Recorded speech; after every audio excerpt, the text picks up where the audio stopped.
Pandora papers में जो नाम आए हैं उसमें या सरकारी पार्टी के लोग हैं या ईवान में मौजूद बड़ी पार्टियों के लोग हैं। इसलिए सब चाहते हैं कि रात गई और बात गई, सुनी अनसुनी हो जाए और मामला रफा दफा हो जाए और लोग भूल जाए। जमात इस्लामी जैसे कि आप जानते हैं कि हमने हमेशा करप्शन के ख़िलाफ़ जद्दोजहद की है, और आज अगर करप्शन के ख़िलाफ़ लोगों की ज़ुबान खुल गए हैं और चौकों और चौराहों में, गलियों और कूचों में, हुजरों और मसाजिद में, मजालिस में करप्शन के ख़िलाफ़ पाकिस्तानी बात करते हैं, तो ये ज़ुबान बुनियादी तौर पर जमात इस्लामी ने लोगों को दी है।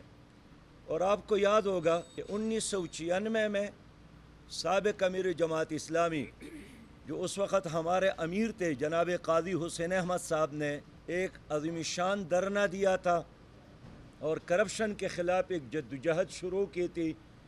उस जद्दोजहद में यहाँ हमारे 3 कारकुनान भी शहीद हो गए।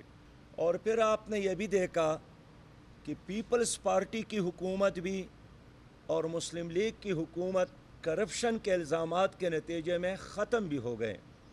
लेकिन चूँकि इस मुल्क में एहतसाब का बाकायदा कोई निज़ाम नहीं है तो एहतसाब न हुआ और आज भी करप्शन उसी तरह मौजूद है।